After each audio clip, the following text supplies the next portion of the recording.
Hey guys, Ryan here. First things first, as I've said before in these types of videos, you don't actually suck at Warzone. These videos are just meant to help you get better, and that's the whole point of them. We're going to pretty much jump right into it, and the very first thing we're going to talk about is how most people don't utilize in-combat slide cancels. If you compare the gameplay of any top Warzone player, of any big streamer, and you compare it to the quote-unquote average player, in combat slide cancels is one of the most noticeable differences you can notice instantly. There are a lot of things that you're not going to be able to notice because a lot of it's mental thought processes, but the ability and the usage of slide cancels in combat is easily one of the most noticeable things. Now, the other two topics I'm going to talk about aren't going to have anything to do with movement, so maybe skip ahead by like 30-45 seconds if you don't care about this part.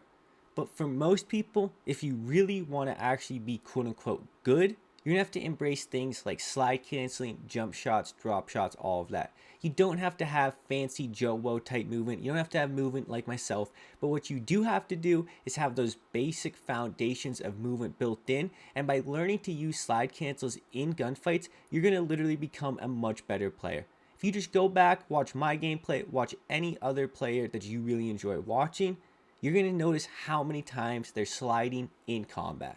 I think the best way I could sum it up is, if you want to be a good Warzone player, then it's not necessary to learn this.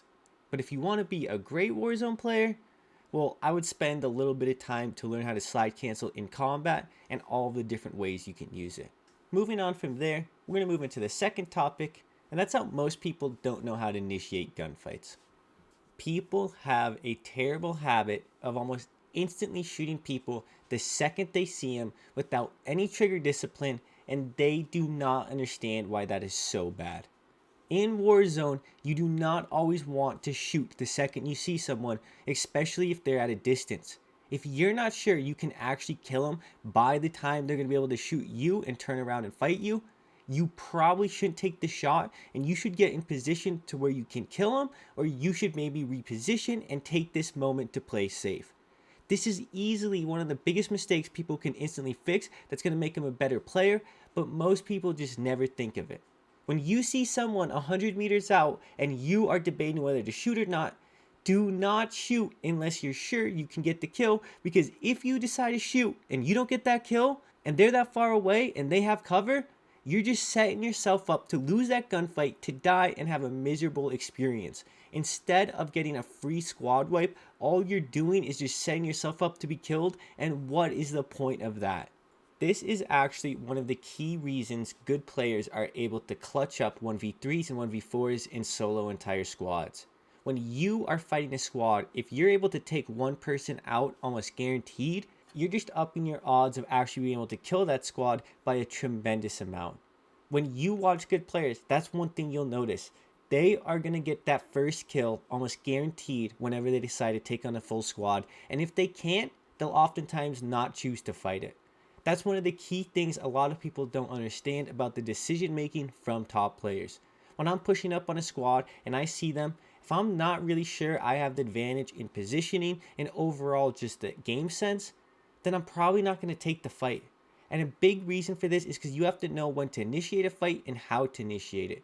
If you're just shooting everyone and anyone for no reason, and you're just out there shooting whoever you see because you're thirsty for kills, you're just going to get yourself killed. Be smart about who you shoot, be smart about when you're taking your shots, and just make sure you're setting yourself up for the best possible situations. And this is going to lead into my third topic, and that's you're scared of the chaos. As much as this sounds like some weird philosophical viewpoint or something, it's not, I promise. Warzone is an extremely chaotic game with so many variables to think about, with so many variables to factor in. There's just no way you can actually control it all. You have to learn to embrace the chaos and accept sometimes you're not going to be able to control everything that's happening, but you're also sometimes going to benefit from the chaos, and you just have to embrace it. When there's an airstrike flying in on your building, you're getting shot from a squad 150 meters out while there's another squad in your building, you just have to focus up, focus on what's in front of you, do your best to survive, and handle everything. I know that sounds like, oh yeah, of course, blah, blah, blah. But a lot of people, they get overwhelmed, they get frustrated when everything starts going, and they kind of shut down mentally. No, these are the moments you need to become alive.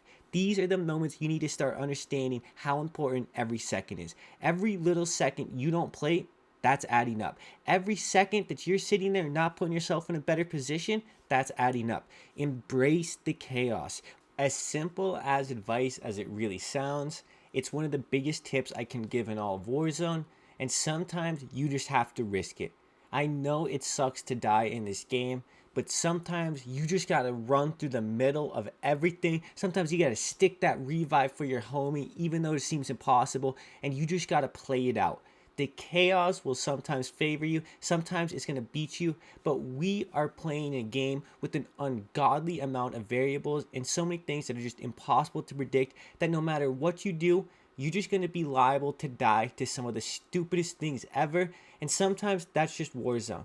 No matter how good you are, no matter how many times you've won games, no matter how many times you've gotten 30 bombs or whatever, you're just gonna die to extremely stupid things in Warzone, and that's just part of the game. It happens to all of the best players, it happens to the worst players, it happens to everyone in between. And the only thing we can really do is just embrace this chaotic game that we play called Warzone. Anyways, guys, I hope you enjoyed this video. It's just been another one of those little Ryan rants videos, and I love making these personally. I just want to give a quick shout out once again to everyone who comments on these videos, because I don't know, I know I'm always saying in the comments like, I appreciate blah blah blah, I appreciate your comments blah blah blah, but I really do. I just want to say thank you guys for watching these videos. Thank you for giving me a platform for these things, and thank you for giving me a reason to make these videos. I hope you guys have a good day. It's been Ryan. Peace.